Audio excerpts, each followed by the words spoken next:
네, 4.7 재보궐선거 이제 딱 닷새 앞으로 다가왔습니다. 저희 YTN 정치부 기자들이 매일 이번 재보궐선거 소식 자세하게 전해드리고 있는데요. 오늘은 우철이 송재인 콤비 시간입니다. 네, 지금 이번 재보궐선거 소식 오늘 저희가 또 한번 재미있고 또 핵심만 모아서 열심히 준비를 해봤습니다. 오늘부터 시작된 사전투표 얘기 먼저 해보겠습니다. 송재인 기자. 네, 여기 오기 전에 사전투표 했습니까? 아직 하지 못했습니다. 저는 근무하는 관계로 본투표 날 아마 투표를 할 것 같습니다. 네, 앞서 저희가 사전투표율 소식 전해드렸는데요. 지금 송재인 기자 아직 투표를 안 했습니다만 직장인들도 좀 많고 그러시니까요. 역대 선거에 비해서 사전투표율이 그렇게 높지는 않은 것 같아요. 이 어떤 이유 어떻게 좀 봐야 되겠습니까? 네, 우선 저희가 직전에 오전 9시 기준으로 네. 사전투표율을 이제 살펴봤는데요. 1.09%로 그렇게 높은 수치는 아니었습니다. 통상 선거에 대한 관심이 높아질수록 사전투표율도 높아지는 경향이 있는 건 맞는데요. 이 단일한 기준으로만 볼 수는 없는 게 우선 이번 재보궐선거는 전국 단위 선거가 아니라는 점을 우선적으로 고려해야 될 것 같습니다. 네, 재보궐선거라는 한계를 좀 감안을 해야 된다 이 말 같은데요. 네, 맞습니다. 그 한계를 고려하고 나면 사실 전문가들의 분석에 따르면 재보궐선거치고는 높은 수준이라는 게 전문가들의 분석입니다. 이제 이유를 따져보면 서울, 부산시장 또 무게감 있는 광역단체장을 뽑는 선거인 만큼 그만큼 유권자들의 관심은 우선 높다는 게 증명이 됐습니다. 이제 그런 만큼 역대 선거에서 사전투표율을 갱신할지 오늘 내일을 합쳐서요. 그 여부도 상당히 주목이 되고 있습니다. 내일이 토요일이니까요. 또 직장 다니시는 분들 또 오늘 어떤 사정이 있으신 분들 같은 경우에는 쉬는 날 내일 투표해야지 이렇게 생각하시는 분들도 있을 테니까 아무래도 지금 결과를 속단하기엔 좀 이른 것 같습니다.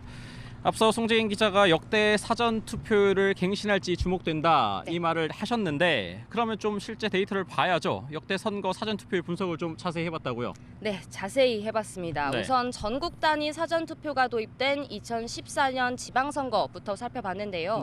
사전투표율은 11.49%로 시작을 했습니다. 이후엔 갈수록 상승하는 추세를 유지하고 있는데요.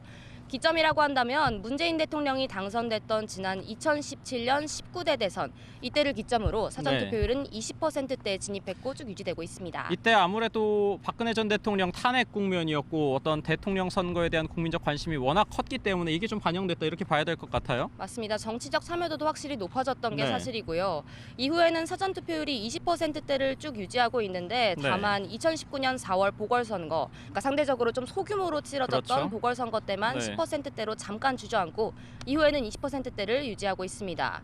이제 바로 지난해죠. 21대 총선에서는 사전투표율이 26.69%를 기록하면서 역대 최고 사전투표율을 기록하기도 했습니다.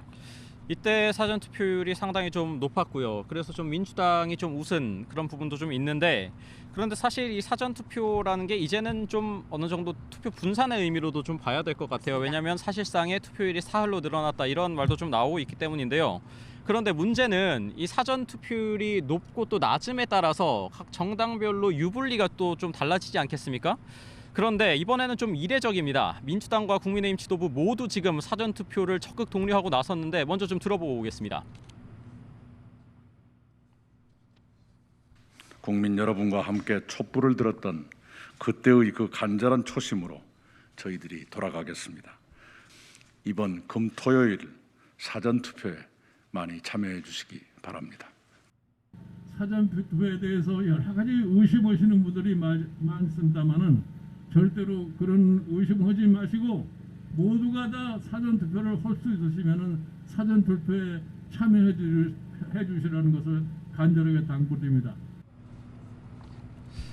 네, 지금 들어보셨습니다만 민주당은 자세를 좀 한건 낮췄고요. 국민의힘 같은 경우에는 특히 지난해 총선 때 어떤 부정선거 의혹을 상당히 좀 염두에 두고 어떤 전통적 지지층이 투표장에 가지 않을까 이 의혹을 좀 불식시키는 데 주력을 하는 모습이었습니다.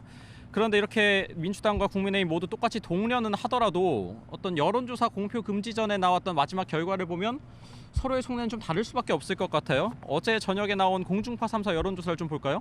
네, 맞습니다. 상당히 지금 격차가 아직 벌어진 상태에서 직전 조사 결과가 나왔는데 살펴보면 서울시장 보궐선거의 경우에는 이제 화면에 나오고 있는데 박영선 후보는 28.2%, 오세훈 후보는 50.5%로 20%포인트 가량 격차가 벌어졌고요.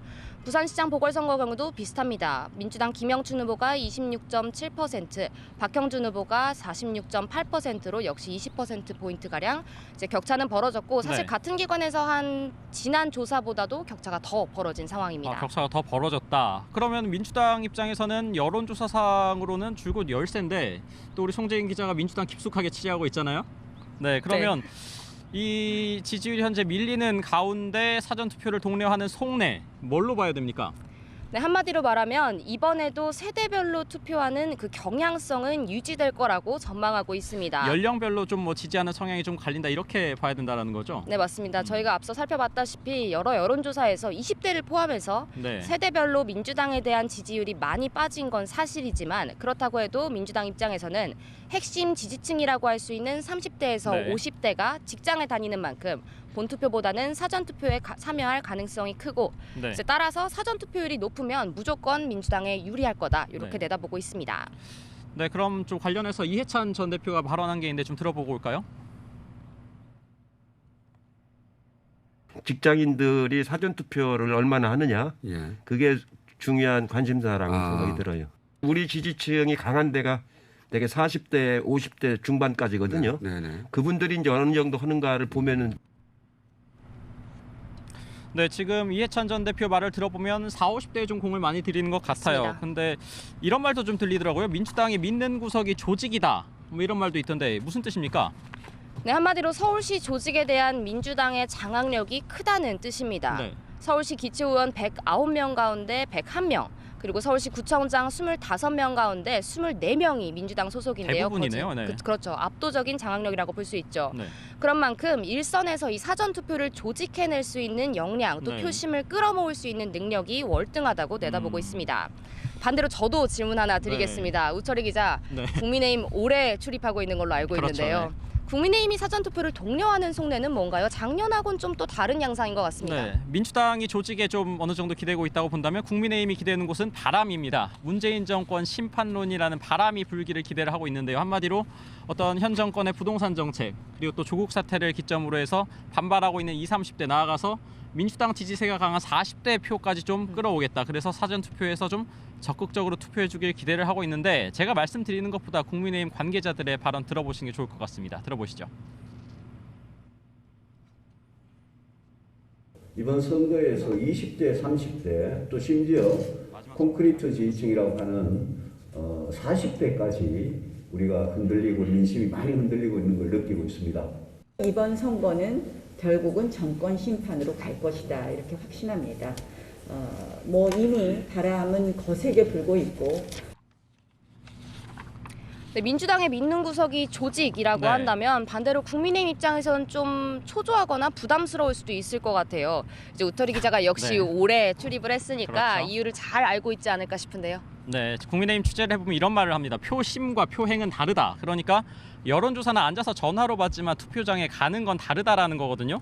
오세훈 후보도 직접 이런 얘기를 했습니다. 여론조사를 이기고 있지만 안심할 수 없다. 가장 위협적인 게 민주당의 조직이다. 이렇기 때문에 어떤 국민의힘으로서는 민주당의 조직이 가동돼서 어떤 이 보궐선거라는 특성을 감안했을 때 투표율이 집중될 것을 좀 우려하는 그런 모습입니다. 이렇게 양당이 사전투표에 지금 사활을 걸고 있는데 주요 인사들의 어떤 사전투표 여부도 좀 관심입니다. 민주당 먼저 좀 소개를 해볼까요? 네, 문재인 대통령부터 우선 시작을 네. 해보면 오늘 오전 부인 김정숙 여사와 함께 서울 삼청동 주민센터 사전투표소에서 투표를 했습니다. 네. 민주당 서울시장, 부산시장 후보들 역시 모두 사전투표를 마쳤는데요. 박영선 후보는 종로에서 또 김영춘 후보는 오전 9시쯤 부산에서 사전투표를 모두 마쳤습니다. 네. 지금 국민의힘 후보들 같은 경우에는 오세훈 서울시장 후보는 보궐선거 당일인 7일에 하고요. 대신 단일화 맞수였던 국민의당 안철수 대표가 오늘 사전투표를 합니다. 이 캠프 쪽에 물어봤더니 오세훈 후보와 안철수 후보의 지지자들의 투표를 독려하기 위한 쌍끌이 전략이다. 뭐 모두 끌어모으겠다 이런 이렇게 전략이군요. 얘기를 하더라고요. 그런데 야권에서 주목할 만한 인물 한 명이 오늘 사전투표에 나섭니다. 누굴까요? 아무래도 차기 대선 주자로서 좀 주목을 받고 있는 윤석열 전 검찰총장 아닌가요? 네, 너무 정확하게 알고 있는데요. 네, 윤석열 전 총장이 오늘 사전투표를 부친과 함께 합니다. 뭐 누구를 지지하는지는 본인만 알겠습니다만 이 투표에 나선다는 걸 또 언론에 알린 것을 보면은 사전투표를 좀 독려하겠다 이런 의도인데 어떤 정치적 해석이 담겼는지에 대해서는 일단 유권자들에게 좀 맡겨야 될 것 같습니다. 지금 저희가 지금까지 어떤 사전투표 소식 포함해서 이번 재보궐선거 소식 자세하게 알아봤는데요. 잠시 뒤인 11시 50분에는 이 자리에 민주당 박영선 서울시장 후보 직접 이곳에 모십니다. 그래서 선거 전략 그리고 궁금한 이모저모 물어보고 생생한 답변도 들어보겠습니다. 지금까지 서울의 중심 서울타워가 보이는 남산공원 백범광장에서 전해드렸습니다.